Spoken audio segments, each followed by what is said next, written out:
Pues va.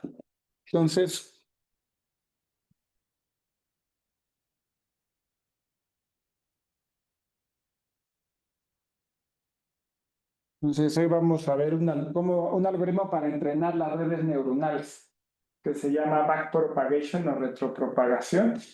Y la idea es sencilla y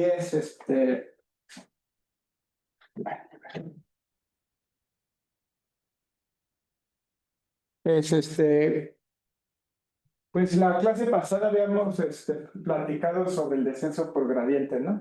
De que tienes la función pérdida y que tienes los parámetros, y entonces los parámetros te definen una función que va del espacio de parámetros posibles a los reales, y esa medida es qué tanto te alejas de los ejemplos, ¿no? Porque habíamos visto que venían como que el conjunto de ejemplos era X, Y, donde X era la entrada y Y era la salida que tú querías predecir. Entonces medías contra la salida y tomabas el cuadrado y lo sumabas todo. Y querías minimizar las pérdidas por cuadrado, ¿no? Digo, vimos también varias funciones de pérdida, no solo mínimos cuadrados, minimización por cuadrados, pero toda la idea era encontrar el punto más bajo de esta función, ¿no? Y habíamos visto que en esencia, el descenso por gradiente es en cada paso encontrar el gradiente, es decir, por ejemplo, si la función de pérdida se veía algo así, ¿no? Y aquí está el espacio de parámetros, entonces un punto mapeaba a una cierta pérdida y ahí le calculábamos un gradiente. Y entonces tomábamos el opuesto del gradiente y eso nos marcaba hacia dónde teníamos que caminar para mejorar la función, ¿no? Entonces movíamos nuestros parámetros hacia acá. Entonces este era delta 0, delta 1. Y iterábamos, eso nos daba una sucesión de ir mejorando estos parámetros, ¿no? Entonces, pero no habíamos dicho cómo calcular el gradiente de la función de pérdida, ¿no? Eso quedó en el aire. Y no es un problema trivial porque los modelos pues, ya pueden tener hasta 10 a las 12 parámetros. O sea, esto es, ¿qué? 1.000.000 son 1.000.000.000, no más, ¿no? Ajá, de parámetros. Entonces, son redes, pues habíamos visto que en una red neuronal los parámetros era que tenías capas, ¿no? Neuronas, y cada una de estas se conectaba con la que sigue. Entonces tenías la capa I más 1, ¿no? Y entonces las salidas de estas iban a todos los demás, ¿no? Y las salidas, y esto lo representábamos con una matriz, I más 1, ¿no?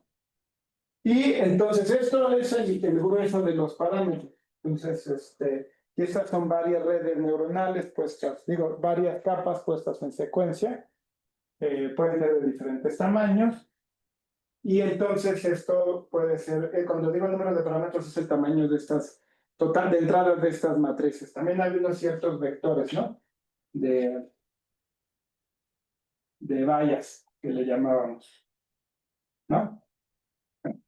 Entonces, el asunto es cómo calcular este gradiente. O sea, lo dibujamos en 2 dimensiones, pero esto puede tener 1.000.000.000 de dimensiones y hay que calcular el gradiente de eso de manera eficiente, lo más eficiente posible, porque esto lo vamos a estar haciendo varias veces. Cuando se dice que entrenaron un modelo de lenguaje, por ejemplo, es que lo entrenaron de esta manera, por todos esos parámetros.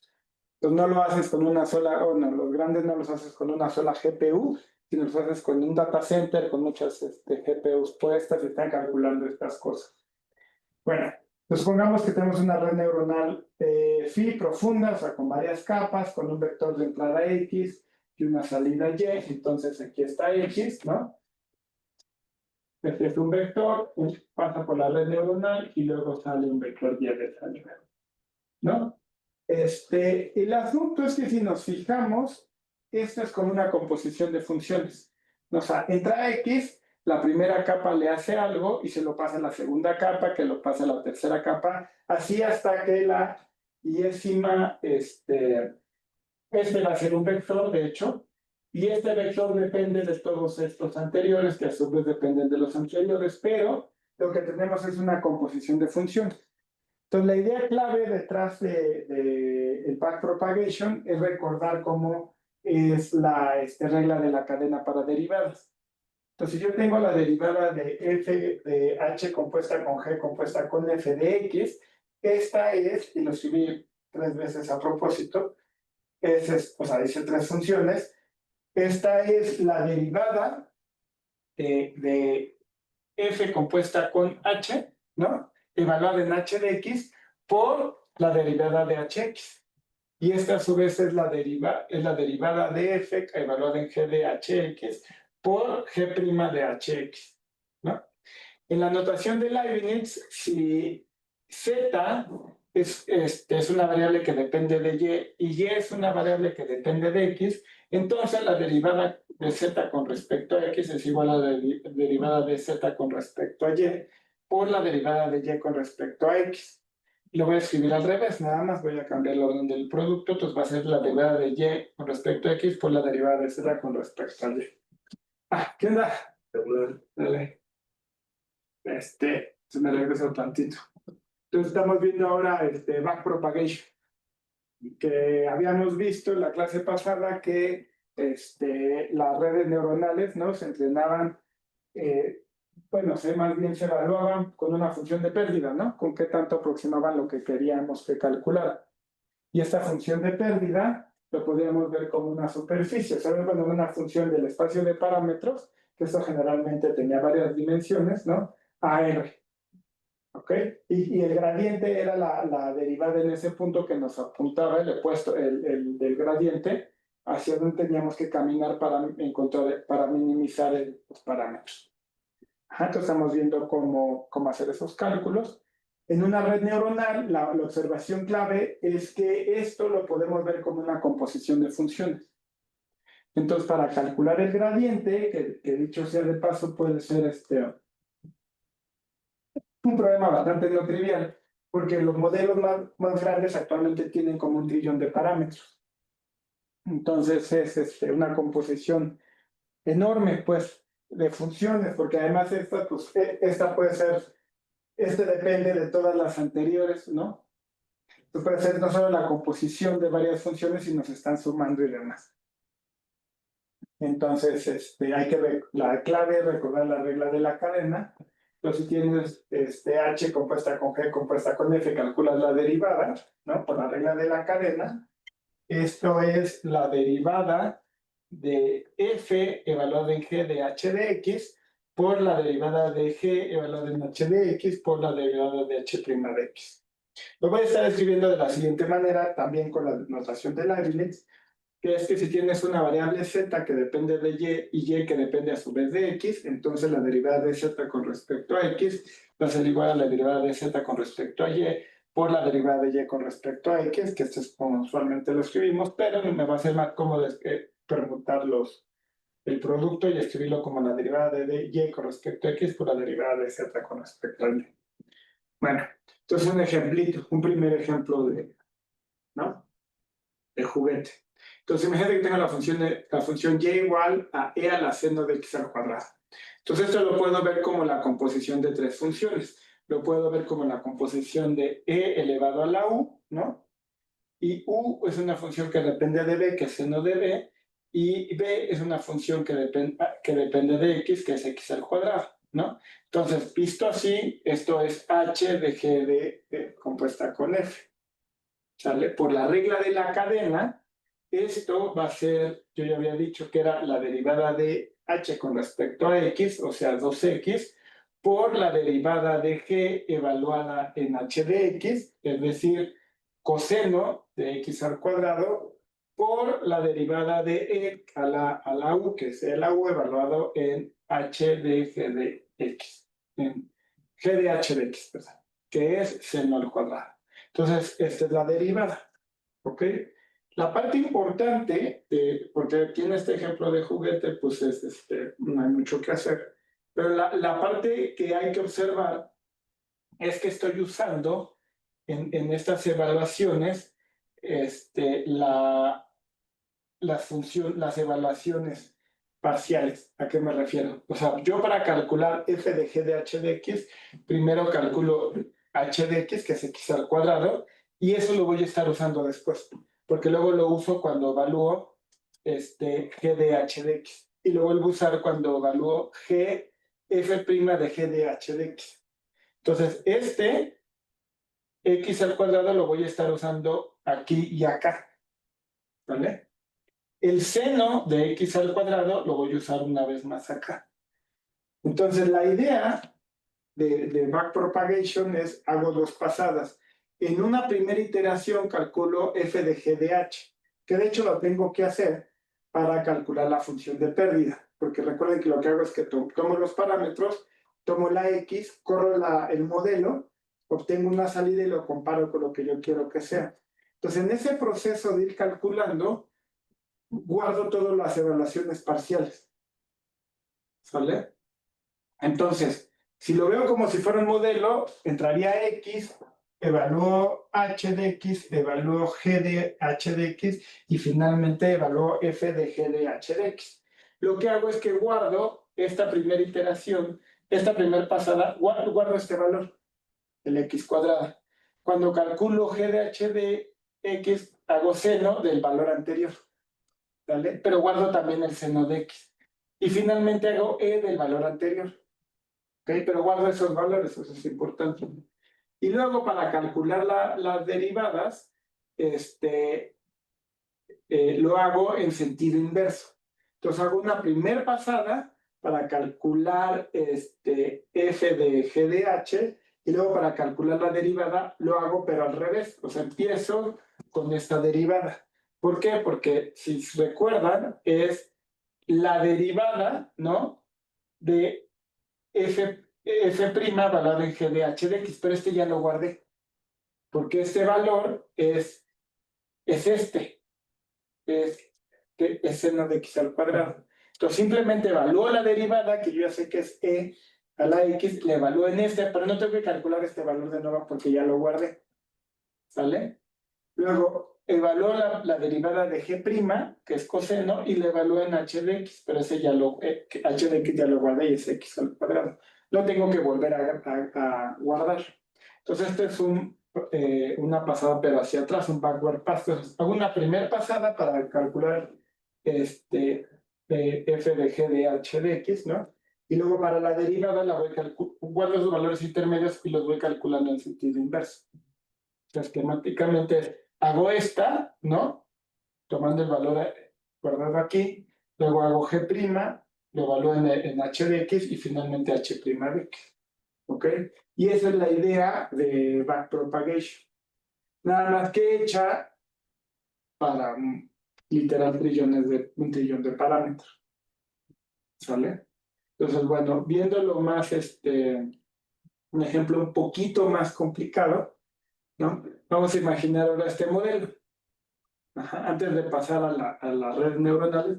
Este modelo es de nuevo una composición de funciones, ¿no? Con parámetros. Ahora mi modelo va a tener estos parámetros B0, W0, B1, W1, etc. ¿Ok? Y va a ser esta función. B3 más W3, coseno,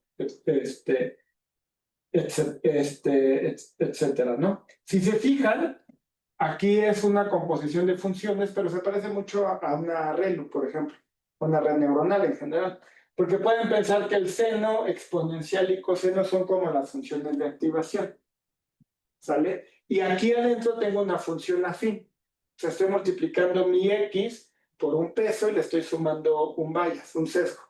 Luego la salida de eso lo estoy multiplicando por un peso, W1, y le estoy agregando un sesgo. Y luego lo paso por una función de activación y le multiplico por un peso y le agrego un sesgo y luego lo multiplico a la salida, lo paso por una función de activación, que en este caso es coseno, y lo multiplico por un peso y le sumo un sesgo. Es nada más un ejemplo de juguete. Lo que va a cambiar es que cuando haga la red neuronal, estos van a ser relus y estas van a ser matrices de pesos y estos van a ser vectores. ¿Okay? Pero bueno, y al final lo hago pasar por la función de pérdida de mínimos cuadrados.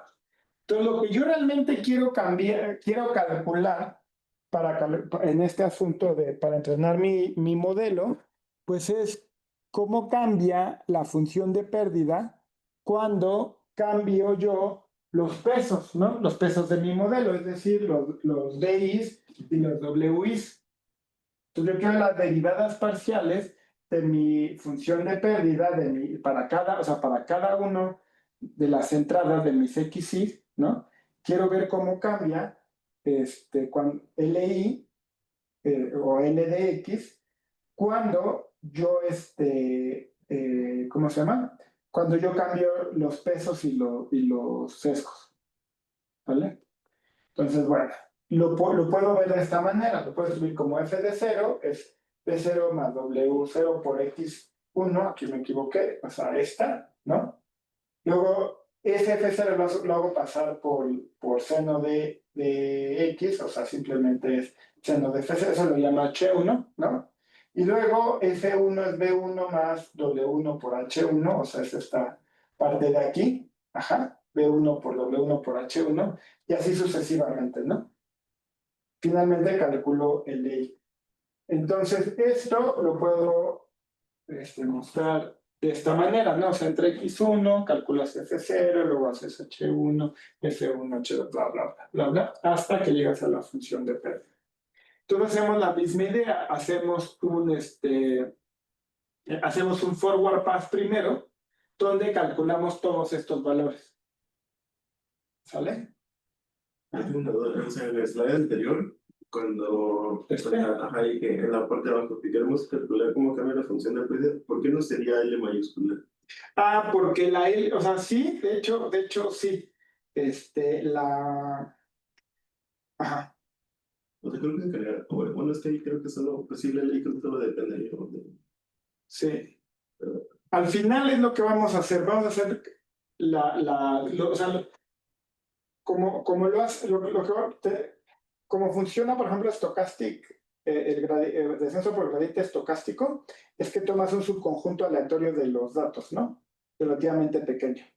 Y calculas la función de pérdida, bueno, para esos valores. Entonces estás sumando las diferencias al cuadrado. Pero entonces lo único que haces es que lo calculas para cada LI. Eso me faltó decir. No para uno en particular, para todos. Y todos esos te van a dar un gradiente distinto, es decir, un vector distinto. Lo sumas todos y te vas en esa dirección. Entonces ahí sí lo podemos hacer de manera independiente. De hecho, lo que estaba leyendo es que en la práctica lo haces de manera independiente en paralelo. O sea, tomas cada entrada, tomas X1, X2 versus Y1, etcétera, y haces esto, pero al mismo tiempo en la GPU. Y luego ya las salidas las sumas y esa es hacia dónde te vas a mover. Y no hay problema cuando la función de pérdida no es así como independiente. Buena pregunta, no lo sé. Sí, supongo que sí. O sea, si no la puedes, si no es suma de las...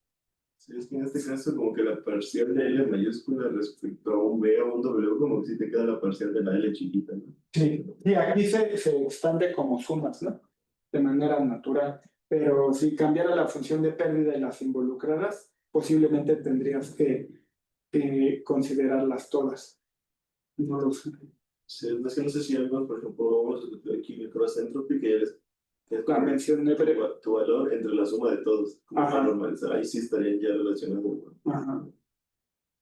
Sí, sí, sí. Sí, ese no te sé decir. Supongo que depende de cada caso. Y de rápido, no sé qué pasa con entropía cruzada. Y si los puedes dividir o si calculas la pérdida al final. No, o sea, es posible que la suma la puedes calcular al final y eso se vuelve un escalar, no sé, a la hora de calcular las derivadas, ¿no? No sé. Pero bueno, en este caso particular de sumar. ¿De acuerdo? Así lo puedes hacer por separado. Entonces hacemos un forward pass hacia, hacia adelante y calculamos como antes todos los valores intermedios y los guardamos. ¿Vale? Y ahora hacemos por motivos de exposición, haces 2 pasadas hacia atrás, pero en la práctica vamos a hacer solo una. Entonces, la primera pasada, bueno, nosotros nos interesa la derivada parcial de LI con respecto a los Bs y la derivada parcial de LI con respecto a los Ws. Pero estamos viendo nuestra como una composición de F0, H1, etcétera, alternadamente, ¿no? Así, F0, H1, F1, H0. Entonces, primero voy a ver cómo es la derivada parcial de los LIs con respecto a FK y de LI con respecto a HK. Entonces, la primera, la última, en este ejemplo de juguete, está fácil porque es 2F3 menos YI. F3 es la salida del modelo y YI es el último valor, pues es X y menos Y al cuadrado, ¿no? Entonces, eso, la parcial con respecto a F3, eso es fácil, ¿no? Luego vamos a ir calculando secuencialmente hacia atrás, es decir, ya calculé la derivada parcial de LI con respecto a F3, luego voy a calcular la derivada de LI con respecto a H3, luego la derivada de LI con respecto a F2 y H2. O sea, tal cual, me estoy yendo en esta dirección. ¿Vale? La observación es que, supónganse que ya calcularon hasta aquí, ¿no? Hasta la derivada parcial de LI con respecto a FK. Ajá, quiero ahora calcular la de K-1, perdón, la derivada parcial de LI con respecto a HK y la derivada parcial de LI con respecto a HK-1. Pero por regla de la cadena, ¿no? Esto es la derivada de LI con respecto a HK, pues es la derivada de FK con respecto a HK por la derivada de LI con respecto a FK. Esta es la que ya calculé. Esta es la que tengo que calcular nada más en este momento. Entonces, voy a calcular esta con FK con respecto a HK y la voy a multiplicar con mi última evaluación. Eso me va a dar el LI con respecto a HK. Ahora, la derivada de LI con respecto a FK-1 es la derivada de HK con respecto a FK-1 por la derivada de LI con respecto a HK. Esta es la que acabo de calcular ahorita. Entonces, lo voy a multiplicar por esta que sí, por la derivada de HK con respecto a FK-1 y esa la voy a calcular en ese momento. Entonces, calculo una derivada y la multiplico por lo anterior. Y luego calculo una derivada y la multiplico por lo anterior. ¿Vale? Entonces, esto esquemáticamente se ve así. Entonces, calculo LI por F3, calculo F3 por H3 y esto me va a dar esta de acá. Ajá. Y de esa manera voy a ir haciendo los cálculos. Bueno, pero por la regla de la cadena, yo sé que la derivada de LI con respecto a BK, que es lo que me interesa, va a ser la derivada de FK con respecto a BK por la derivada de LI con respecto a FK y la derivada de LI con respecto a WK va a ser la derivada de FK con respecto a WK por la derivada de LI con respecto a FK. Las LIs con respecto a FK, esas ya las tengo calculadas, ¿no? Estas son estas hay que ver cómo las calculamos, pero es fácil porque esta es una función lineal. Entonces, la derivada de FK con respecto a BK, pues es 1. La derivada de FK con respecto a WK, pues es HK, ¿no? Entonces, bueno, ahora hago una segunda pasada, que en la práctica lo que les decía no es una segunda pasada, porque calculas estas, las LIs con respecto a HKs y las LIs con respecto a FKs, y esas te ayudan a obtener las que realmente te interesan, que es las LIs con respecto a los pesos y las LIs con respecto a los sesgos. No, pero en la práctica no lo haces, o sea, no haces una y luego el otro, sino lo vas haciendo de manera secuencial. Entonces, esa es la idea de backpropagation. En la práctica, o bueno, ya para una red neuronal, una ReLU, la cosa se complica un poco más, pero nada más por el hecho de que vamos a tener matrices. O sea, esa función lineal, que se ve tan bonita aquí, lo único que va a cambiar, si recuerdan, es que esto se vuelve una matriz de pesos, y este se vuelve un vector. Entonces, nada más hay que considerar eso para hacer los cálculos. Eso y considerar como que la función de activación, que aquí le habíamos puesto seno, coseno y no sé qué, aquí van a hacer otras cosas. Entonces, por ejemplo, si considero ahora una red profunda ReLU, ¿no? Con L capas ocultas, entonces F0 va a ser el vector de 0 más la primer matriz, que es W0 por la entrada, ¿no? Por la entrada va a ser un vector. Aquí es un poco confuso porque este XY es realmente la XY, pero es un vector con varias entradas. Ajá. Y la función de activación va a ser ReLU, ¿no? Esa va a ser la HJ, que va a ser haber pasado FJ-1 por la función de activación, y FJ es BJ, la matriz WJ por HJ. Y hasta que llego a la función de LI. Aquí le cambié un poco la notación porque usar LI minúscula como que me estorba con el de acá. Pero bueno, ¿no?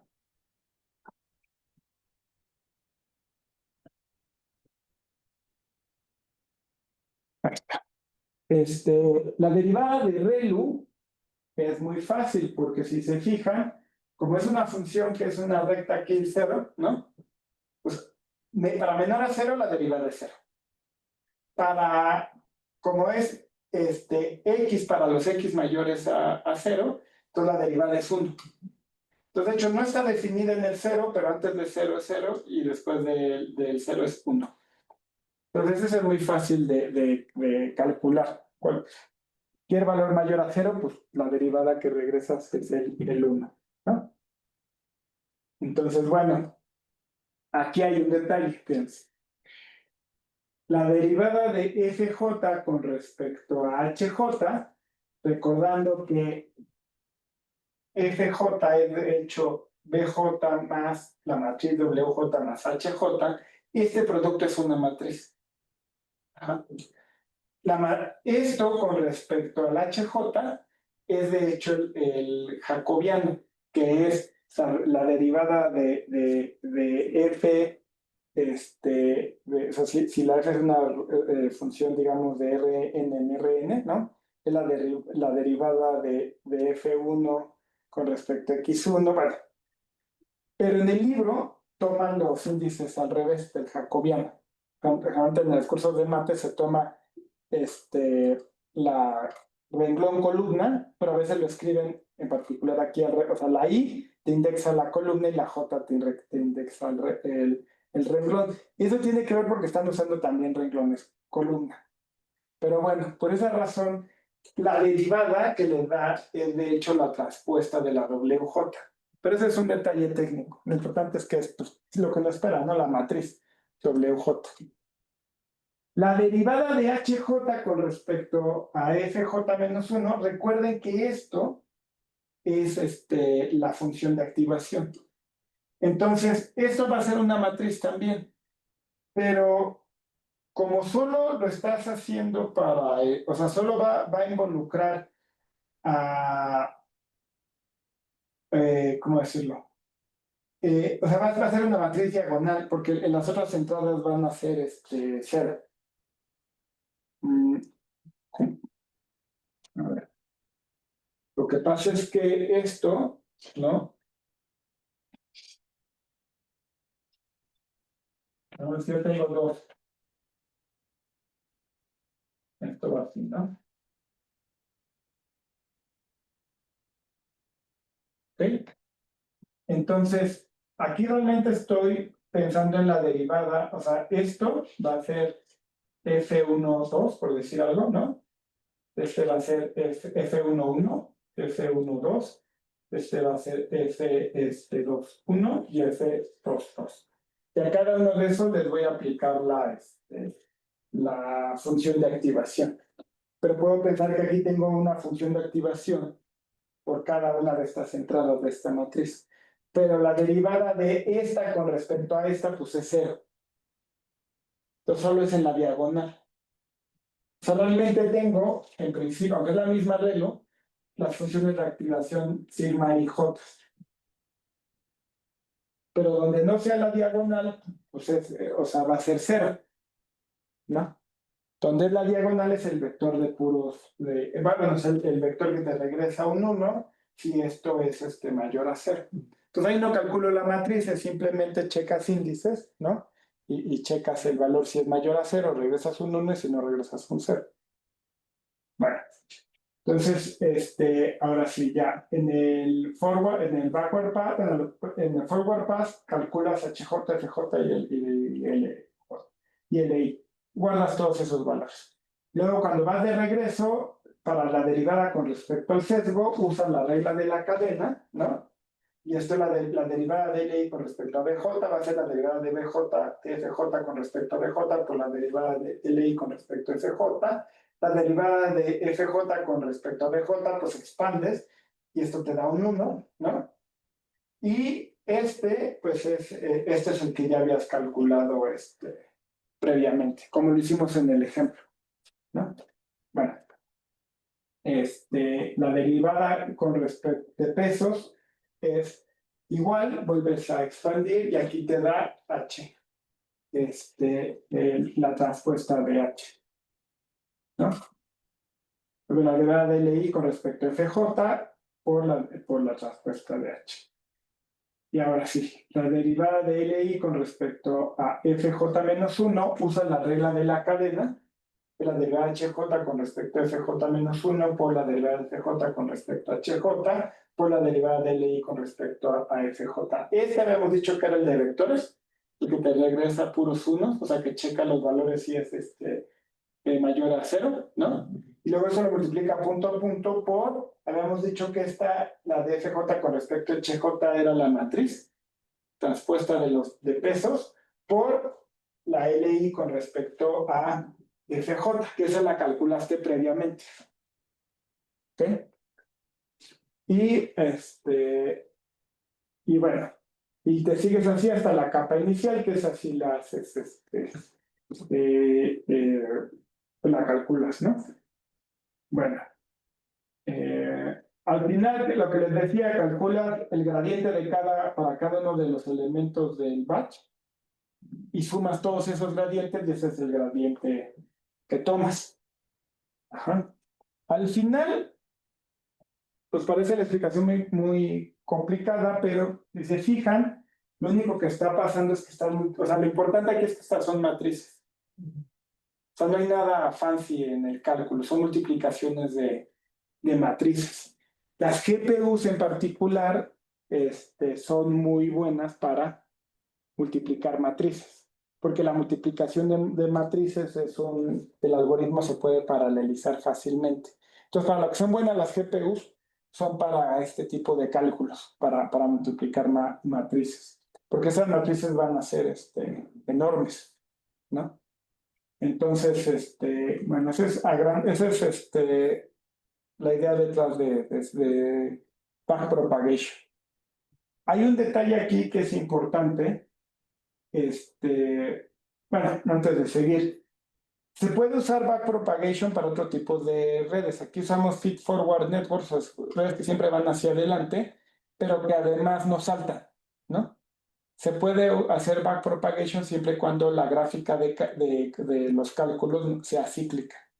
O sea, puedes incluso saltarte capas, pero si la red es acíclica, pues simplemente puedes hacer backpropagation, haces un topological sort, vas a una ida y luego te regresas, ¿no?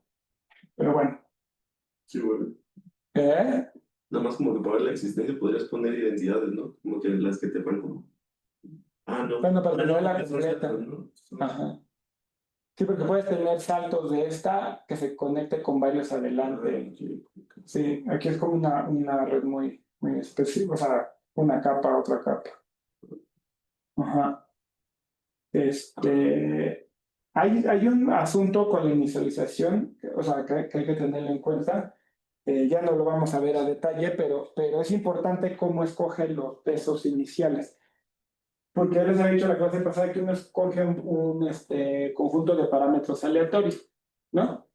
Ahora, el asunto es que al elegir un conjunto de parámetros aleatorio, pues lo que estamos haciendo es escoger matrices aleatorias. Una manera de hacerlo puede ser tomarlas, por ejemplo, con distribución normal cada entrada, centrada en el cero, y con una cierta desviación estándar. Si la desviación estándar es muy pequeña, entonces los magnitudes, los tamaños de esas entradas van a ser muy pequeños. Y el problema es que si se fijan, estamos multiplicando, o sea, cuando hacemos un forward path, estamos multiplicando matrices, ¿no? La entrada por esa matriz le sumamos algún sesgo, ¿no? Que también lo elegimos de manera similar. Lo pasamos por una función de activación que si es relu, lo único que hace es que todo lo que sea menor a cero te lo mate y el otro te lo deja igual. Pero entonces las entradas positivas van a ir sobreviviendo. Si son muy pequeñas, si tú vas multiplicando muchos números menores a 1, eso va a tender a cero rápidamente.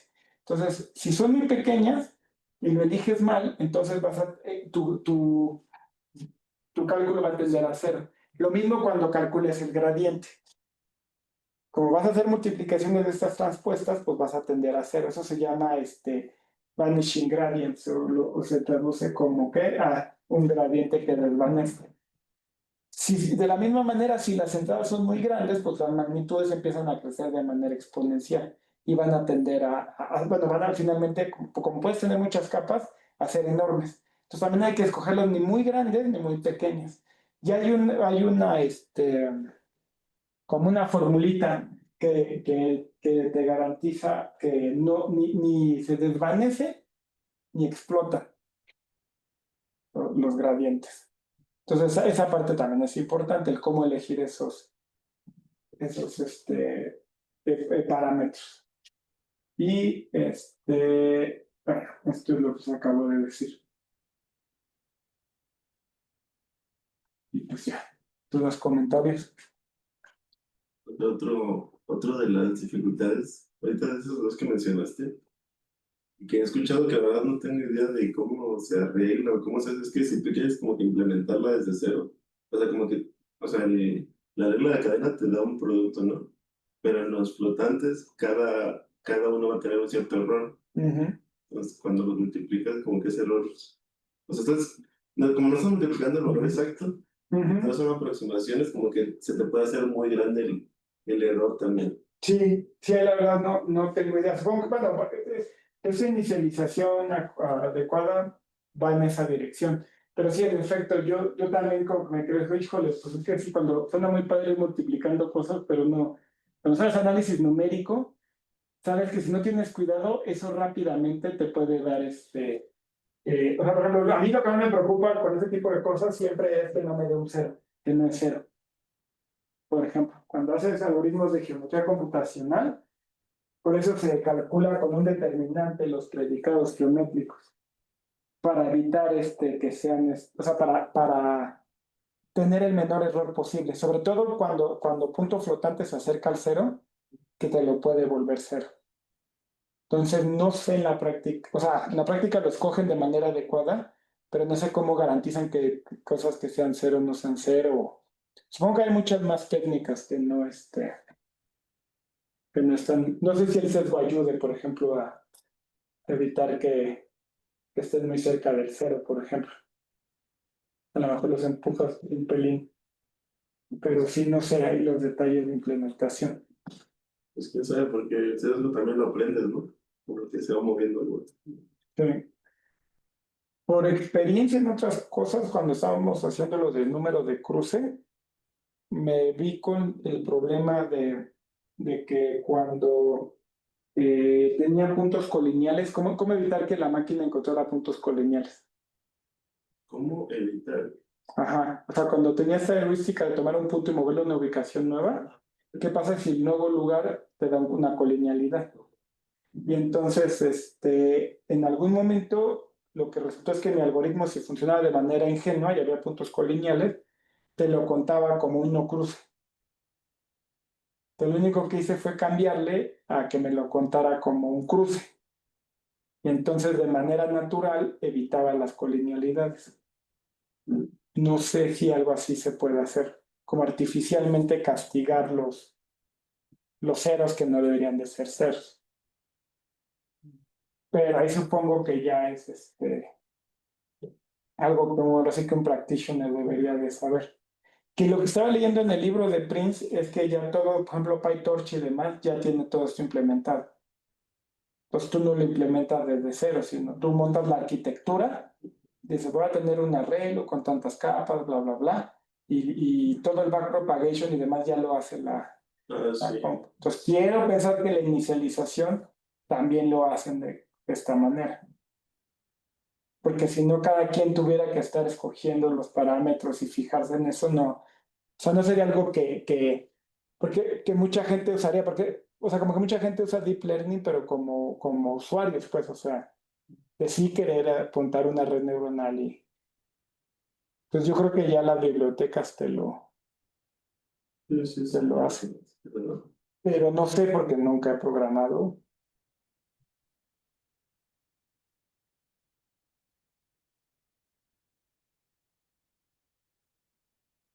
para parar.